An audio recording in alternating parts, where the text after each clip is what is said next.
नमस्कार मित्रों, आप कर्म करते हैं फिर भी आप दुखी क्यों हैं? क्या आपका कर्म कर्म है या फिर दुष्कर्म है? सही कर्म का सही फल मिलता है, लेकिन सही कर्म करे कैसे? सही कर्म होता क्या है? दोस्तों, आज मैं आपको एक कहानी सुनाने जा रहा हूँ। इस कहानी के माध्यम से आप यह समझ जाएंगे कि कर्म क्या होता है, क्योंकि हर एक इंसान का कर्म ही उसके सुख और दुख का भागी होता है। सही कर्म उसके सुख का भागी होता है और गलत कर्म उसके दुख का भागी होता है। एक बार की बात है, महात्मा गौतम बुद्ध जी के जो शिष्य थे, उन्होंने यह प्रश्न किया कि हे भगवान, कर्म क्या है? तब महात्मा गौतम बुद्ध जी मुस्कुराए और उन्होंने जवाब दिया, वत्स, मैं तुमको एक कहानी सुनाने जा रहा हूँ। इस कहानी के माध्यम से तुम सभी शिष्य यह समझ जाओगे कि कर्म क्या है। एक राजा था, वह अपने मंत्री के साथ अपने देश का भ्रमण करने निकला था। भ्रमण करते करते राजा और मंत्री एक बाजार में जा पहुँचे। उस बाजार में राजा का ध्यान एक दुकानदार के ऊपर गया। उस दुकानदार को देखते ही राजा के मन में न जाने क्यों यह विचार आया कि मैं इस दुकानदार को कल फांसी की सज़ा दे दूं। यह बात राजा ने अपने मंत्री को बताया। अब मंत्री कुछ बोले उससे पहले राजा उस दुकानदार के दुकान के सामने से आगे निकल चुके थे और दूसरी बातें करने लग गए। मंत्री अब बहुत ही चिंतित हो गया था। यह बात उसके समझ में नहीं आ पा रही थी कि दुकानदार की गलती क्या है। दुकानदार से बिना कुछ बात किए, बिना कुछ सोचे समझे महाराज ऐसा फैसला लेने के बारे में यह क्यों सोच रहे हैं? राजा और मंत्री भ्रमण करने के बाद राज दरबार वापस चले गए। मंत्री को अब रात भर यह सोच सोच कर नींद नहीं आई। सुबह जगने के बाद मंत्री एक साधारण प्रजा का रूप बनाकर उसी दुकानदार के पास गया और उस दुकानदार से पूछा, तुम क्या बेचते हो? क्यों भाई? दुकानदार ने जवाब दिया, मैं चंदन की लकड़ी बेचता हूँ। फिर मंत्री आसपास के लोगों से दुकानदार के बारे में पूछना शुरू करता है। सबने जवाब दिया कि दुकानदार किसी से बोलता नहीं है, बहुत कम बोलता है, हमेशा दुखी रहता है। अब मंत्री को बात समझ में आ गई। मंत्री फिर वापस दुकानदार के पास गया और उस दुकानदार से पूछा, हे भाई, तुम दुखी क्यों रहते हो? दुकानदार ने बताया, मैं दुखी इसलिए रहता हूँ क्योंकि मेरे दुकान पर लोग आते हैं, चंदन की लकड़ियाँ सूंघते हैं, उनके रुपये पूछते हैं और बोलते हैं, बहुत ही सुंदर है, बहुत ही अच्छी महक है, लेकिन इसे कोई खरीदता नहीं है, इसीलिए मैं बहुत ही दुखी रहता हूँ। मंत्री दुकानदार की बात सुनकर खुद भी भाव विभोर हो गया। कोई भी दुकानदार दुखी क्यों ना हो अगर उसके दुकान का कोई भी सामान खरीदा ना जाए, जबकि सामान में कोई कमी ना हो। मंत्री सोचने लगा कि यह दुकानदार अपने दुखों की वजह से इतना दुखी रहता है, परंतु राजा इस दुकानदार को फांसी पर क्यों लटकाना चाहते हैं? अर्थात राजा के मन में आए हुए विचार का उत्तर अभी तक मंत्री को नहीं मिला था। मंत्री ने फिर दुकानदार से पूछा, अरे भाई, तब तुम क्या करोगे अगर तुम्हारे दुकान की सारी चंदन की लकड़ियाँ ऐसे ही जीवन भर रखी रह जाएं? तो दुकानदार ने गुस्से भाव में बोला, हाँ, मैं जानता हूँ मेरी चंदन की लकड़ियाँ ऐसे ही रखी रह जाएंगी, कोई नहीं खरीदेगा। इसीलिए मैं यह सोचता हूँ कि हमारे देश का राजा जल्दी से मर जाए। अगर वह जल्दी से मर जाता है तो मैं उस राज दरबार में उस राजा के दाह संस्कार के लिए अपनी चंदन की लकड़ी देता, जिससे मुझे कुछ पैसे मिल जाते और इस बाजार के अलावा बाकी के लोग को भी मेरे चंदन की लकड़ी के बारे में पता चलता कि इस दुकानदार के यहाँ से इस राजा की चिता जली है, तो फिर शायद कुछ ना कुछ लोग मेरी दुकान से ज़रूर खरीदने आते यह चंदन की लकड़ी। मंत्री दुकानदार की बात को सुनकर अब तो सब कुछ समझ गया और उसके मन में एक विचार आया। मंत्री ने दुकानदार से चंदन की कुछ लकड़ियां खरीदी। इस खरीदारी से दुकानदार को कुछ पैसे भी मिल गए और वह थोड़ा खुश भी हो गया। अब मंत्री चंदन की लकड़ियों को लेकर वापस राज दरबार चला आया। राज दरबार पहुंचकर मंत्री महोदय ने उन चंदन की लकड़ियों को राजा के समक्ष रख दिया और बोला कि हे राजन, ये चंदन की लकड़ियाँ उसी दुकानदार ने आपको भेंट किया है जिस दुकानदार को कल आप फांसी देने के लिए सोच रहे थे। अब राजा उन चंदन को सूंघे तथा सूंघने के बाद बड़े ही प्रसन्न हुए। उन्होंने कहा, यह चंदन की लकड़ियाँ बहुत ही ज़्यादा खूबसूरत हैं। दुकानदार के इस अनोखे भेंट से राजा बहुत खुश हुए और मंत्री को कुछ स्वर्ण मुद्राएं दिए तथा बोले, जाओ उस दुकानदार को ये स्वर्ण मुद्राएं इनाम में देना और बोलना कि आज के बाद महल में जब कभी भी चंदन की लकड़ी की ज़रूरत पड़ेगी तब तुम्हारे दुकान से ही चंदन की लकड़ी ली जाएगी।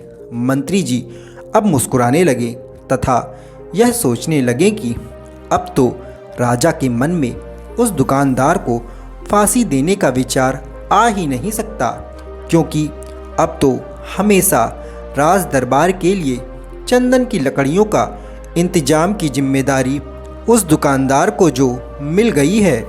मंत्री स्वर्ण मुद्राओं को लेकर वापस दुकानदार की तरफ चल दिया। इधर राजा इस विचार में पड़ गए कि वह दुकानदार तो बड़ा ही अच्छा इंसान है। जिस वक्त मैं उसके बारे में यह सोच रहा था कि मैं इसको कल फांसी दे दूंगा, तब शायद उसके मन में उस समय यह विचार चल रहा था कि राजन पहली बार मेरे दुकान के सामने आए हैं, क्यों ना मैं उनको अपनी सुंदर और खूबसूरत लकड़ियों को भेंट करूं। और आज उसने मुझे भेंट भी किया है। बेवजह ही मैं उसको फांसी देने के बारे में सोच रहा था। इधर मंत्री दुकानदार के पास जा पहुंचा। मंत्री ने राजा के द्वारा दी गई स्वर्ण मुद्राओं को दुकानदार को देते हुए कहा कि जिन चंदन की लकड़ी को कल मैं खरीद कर ले गया था, उन चंदन की लकड़ियों को राजा ने बहुत पसंद किया है और इनाम के तौर पर तुमको यह कुछ स्वर्ण मुद्राएं दिए हैं। दुकानदार बहुत ही खुश होने लगा। साथ ही साथ मंत्री ने उस दुकानदार को यह भी बताया कि अब आज के बाद राज दरबार में जब कभी भी चंदन की लकड़ियों की ज़रूरत पड़ेगी तो सारी चंदन की लकड़ियाँ तुम्हारी दुकान से ली जाएंगी। दुकानदार मंत्री की बात सुनकर बहुत ही ज़्यादा खुश हो गया। मंत्री ने दुकानदार से पूछा, क्यों भाई, तुम तो राजा के बारे में इतना बुरा भला सोचते थे, लेकिन राजा देखो तुम्हारी कितनी चिंता करते हैं। राजा कितने अच्छे हैं। राजा अपनी प्रजा के बारे में कभी भी गलत नहीं सोचते हैं। अब दुकानदार मंत्री की बात से सहमत हो गया और बहुत दुखी हुआ। दुकानदार मंत्री से बोला कि मैं कितना गलत सोचता था राजा के बारे में। राजा तो बड़े ही अच्छे हैं, नेक हैं, बड़े भले राजा हैं। भगवान करे कि राजा की बहुत ही लंबी आयु हो। यह बात सुनकर मंत्री भी बहुत खुश हुआ। फिर मंत्री वहाँ से वापस राज दरबार को चला गया और यहीं पर महात्मा गौतम बुद्ध जी ने इस कहानी को समाप्त कर दिया। फिर अपने शिष्यों से उन्होंने पूछा कि अब बताओ कि कर्म क्या है। किसी शिष्य ने कहा, कर्म बोले हुए शब्द हैं। किसी शिष्य ने कहा, कर्म वाणी है। तो किसी ने कहा, कर्म सोच है। तो किसी ने कहा, कर्म भावना है। ऐसे ही सभी शिष्यों ने कुछ न कुछ जवाब दिया। अपने सारे शिष्यों का जवाब सुनने के बाद महात्मा गौतम बुद्ध जी ने बताया कि कर्म हर एक इंसान की खुद के विचार होते हैं। हमारे विचार जैसे रहेंगे हम वैसे ही कर्म करेंगे और उन्हीं विचारों के द्वारा की हुई कर्म हमारे सुख और दुख के लिए उत्तरदायी होंगे। अर्थात हमारे विचार अगर गलत हैं तो हमारे द्वारा की हुई कर्म भी गलत होगी तथा इसका परिणाम भी गलत निकलेगा। परिणाम स्वरूप हम दुखी रहेंगे। अगर हमारे विचार सही रहेंगे तो हम सही कर्म करेंगे। सही कर्म करेंगे तो फिर सही फल मिलेगा जिससे हम सुखी रहेंगे। कुछ ही देर बाद महात्मा बुद्ध से एक बुद्धिमान शिष्य ने पूछा, हे प्रभु, यदि हमारे कर्म करने से फल मिलता है तो हमारे भाग्य का क्या? हमारे भाग्य में तो जो लिखा होता है वो ही तो मिलता है। तब महात्मा बुद्ध ने कहा, भाग्य के भरोसे बैठने वालों, पुरुषार्थ करो। जीवन में भाग्य का महत्व है, लेकिन भाग्य के भरोसे बैठकर अपने अमूल्य समय को बर्बाद मत करो, क्योंकि पुरुषार्थ करने से तो भाग्य की रेखाएं बदल जाती हैं। भाग्य क्या है? आज किया गया कर्म ही तुम्हारा भाग्य बनता है। कर्म के द्वारा जो बीज बोओगे फसल भी उसी को मिलेगी। जैसा कर्म तुम आज करोगे वैसा ही तुम्हारा भविष्य होगा। सौभाग्य और दुर्भाग्य तुम्हारे ही हाथ में है। कर्म की प्रधानता को समझना होगा कि जैसा कर्म होगा वैसा ही फल मिलेगा। जीवन को सफल बनाने के लिए पाप और पुण्य का बड़ा महत्व है। पूरी सावधानी रखो कि पाप ना होने पाए, क्योंकि पाप की सज़ा जरूर मिलती है। यह जीवन पिछले पापों से छुटकारा पाने के लिए और दूसरे नए पापों से बचने के लिए मिला है। और कोशिश करो हमसे पुण्य कर्म हो। तुम अपने जीवन को धर्म के मार्ग पर चलाओ। तुम्हारे किए हुए पुण्यों से धर्म को शक्ति मिलती है। यह मानव का जीवन बड़े काम का है। इसे सावधानी पूर्वक जीना चाहिए। अगर तुम गलतियां करोगे तो आगे चलकर पशु पक्षियों वाले कपड़े पहनने पड़ेंगे। संसार के नश्वर पदार्थों की इच्छा मत करना, क्योंकि इच्छा का फल बहुत दुख देता है। अच्छे अच्छे कर्म करो। उन कर्मों को करके अहंकार मत करना। अहंकार के मार्ग में अंधेरा होता है और अंधेरे में ठोकरें लगती हैं। संसार दुखालय है, अर्थात दुखों से भरा हुआ है। संसार से प्रेम मत करना, बल्कि अपने मन से पापों को बाहर निकालो और सदा सावधान रहो कि कोई पाप ना होने पाए। मनुष्य का जीवन मिला है तो इसको सावधानी पूर्वक व्यतीत करना। अपने जीवन में आलस्य को आने मत देना, क्योंकि यह जीवन बहुत अनमोल है। पशुओं से पूछो कि मनुष्य जीवन का क्या महत्व है। पशुओं के जीवन में तो लेस मात्र भी सुख नहीं है। वे सोचते हैं कि हम कब मनुष्य बनेंगे। सर्दी में रजाई और गर्मी में पंखा होगा। कब हम परोपकार करके अपना जीवन सफल बनाएंगे। जो मनुष्य हैं वे अपनी मानवता को संभाल कर रख नहीं पा रहे हैं, बल्कि संसार के सुखों को अंधी दौड़ में दौड़ रहे हैं। वे नहीं जान पा रहे हैं कि हमारी मृत्यु हमारे पीछे पीछे आ रही है। मानव जीवन पाया है, बहुत अच्छी बात है। अच्छे अच्छे कर्म करो ताकि मन पवित्र हो जाए, क्योंकि पवित्र मन ही आत्मा को पा सकता है। अपने मन को शरीर में ही फंसा कर मत रखो, क्योंकि शरीर आज है, कल रहेगा या नहीं यह किसी को भी मालूम नहीं है। शरीर आज नहीं तो कल मिटेगा, किंतु आत्मा सदा अमर है। शरीर को आयु कुछ वर्षों की है, परंतु आत्मा अनंत है, वह तीनों कालों में है। आत्मा पहले भी था, अब भी है और बाद में भी रहेगी। वह शाश्वत है, सनातन है, सूक्ष्म से भी सूक्ष्म है। संसार की सारी शक्तियाँ उसी से सत्ता पाती हैं। तुम मनुष्य बने हो, विचार करो कि तुम कौन हो। जब तक यह समझ में नहीं आएगा कि तुम कौन हो, तब तक तुम भटकते रहोगे। जब तक तुम अपनी भूल में सुधार नहीं करोगे, तब तक तुम शांति को प्राप्त नहीं कर सकते हो। शांति को पाना है तो मन को पवित्र करके आत्मा का अनुभव कर लो। आत्मा में ही अनंत विश्राम है। यह शरीर कुछ समय के लिए मिला है, वास्तव में तुम अपनी आत्मा हो। तुम्हारा शरीर जिससे शक्ति पा रहा है वह आत्मा ही है, और वही आत्मा तुम्हारे शरीर में मौजूद है। आत्मा को जानना, आत्म को समझना, आत्मा को पाना, आत्मा का अनुभव करना और आत्मा का साक्षात्कार करना, यह सब मनुष्य शरीर के द्वारा ही संभव है। बस तुम सावधान हो जाओ कि मन में कोई गलत विचार ना आने पाए। पहले मन में गलत विचार आता है, फिर वह विचार बलवान होने पर गलत कर्म करवा देता है। गलत कर्म का मतलब है पाप का जन्म हो जाना। बुद्ध ने कहा कि तुम्हारे जीवन के साथ साथ काल भी दौड़ रहा है। बचपन और यौवन कब निकल जाएंगे पता भी नहीं चलेगा। शरीर भी अनेक रोगों से घिरा रहता है।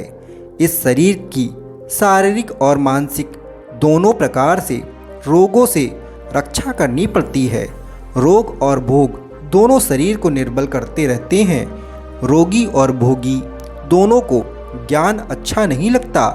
जिनका तन और मन स्वस्थ नहीं होता वे परमार्थ का लाभ नहीं उठा पाते हैं। मनुष्य को चाहिए कि वह अपनी आयु रूपी संपदा का पूरा लाभ उठाए। अगर मनुष्य चाहे तो अपने जीवन में अच्छे अच्छे कर्म करके श्रेष्ठ प्रगति कर सकता है। जीवन में संयम को धारण करे, व्यर्थ की कामनाओं का त्याग करे, ज्ञान का दीपक जलाकर कामनाओं को विसर्जन करे, क्रोध को आग समझकर उससे सदा दूर रहना चाहिए। सदा ज्ञान गंगा का संग करो, क्योंकि शुभ विचार ही समस्त समस्याओं का समाधान है। बुद्ध ने कहा कि अपने जीवन से सदा लोभ को दूर रखो, क्योंकि तुम्हारे बूढ़े होने पर लोभ बूढ़ा नहीं हो पाता और लोभ सदा भूखा ही रहता है। उसका पेट कभी भी नहीं भर पाता है। अगर लोभ की वासना प्रबल है तो वह दूसरे जन्म में भी पीछा नहीं छोड़ती। जिस मनुष्य को लोभ अपने वश में कर लेता है उसका ज्ञान वह चुरा लेता है। लोभ को शांत करना है तो संतोष की शरण में जाना होगा। मोह के आकर्षण में मत आना, क्योंकि मोह से तुम्हारा मन बंध जाएगा और बंधा हुआ मन तुमको बहुत दुख देगा। मन के दुख का कारण है अज्ञान। मन में अगर अज्ञान है तो दुखों से कभी भी छुटकारा नहीं हो सकेगा। बस एक सम्यक ज्ञान ही है जो तुमको परम शांति और मोक्ष दे सकता है। तुम अपने तन और मन में प्रेम तथा ज्ञान की ज्योति जला लो, फिर तुम्हारे जन्म जन्मांतर का अज्ञान मिट जाएगा। आज तुम मनुष्य जन्म को धारण करके बैठे हो, इसका मतलब यह है कि तुम शांति और मोक्ष के अति निकट हो। अब तुम संसार में रहकर भी संसार के लगाव में फंसना मत। संसार के अज्ञान से दूर रहना, क्योंकि वह तुमको बांध देगा। अपनी आत्मा का ध्यान करो, वह तुमको सर्व बंधनों से मुक्त कर देगा। दोस्तों, इस कहानी से हमने यह सीखा कि अगर हमारे विचार सही रहेंगे निष्पाप रहेंगे तो उन्हीं निष्पाप और सही सोच की वजह से लिया गया हर फैसला सही होगा। जब सही फैसला लेंगे तब वह हमारे द्वारा की हुई सही कर्म होगा। जब सही कर्म होगा तो सही परिणाम मिलेगा, जिसकी वजह से हम सुखी रहेंगे, हम खुश रहेंगे। तथा इसी जगह पर अगर हमारे विचार गलत रहेंगे तो हमारे द्वारा लिया गया फैसला भी गलत होगा और किया गया कर्म भी गलत होगा, जिसे दुष्कर्म कहा जाता है। और इन्हीं दुष्कर्म की वजह से परिणाम भी गलत मिलेगा। जब दुष्परिणाम मिलेगा तब हम दुखी रहेंगे और परेशान रहेंगे। कर्म का एक ही मंत्र है, सही कर्म सुख देगा, दुष्कर्म दुख देगा। तो दोस्तों, आशा करता हूँ मेरे द्वारा सुनाई गई यह कहानी आपको अत्यंत पसंद आई होगी। यदि पसंद आई हो तो चैनल को अवश्य सब्सक्राइब करें और बेल नोटिफिकेशन ऑन करना ना भूलें, ताकि इसी प्रकार की कहानी सबसे पहले आप तक पहुँच सके। नमस्कार दोस्तों।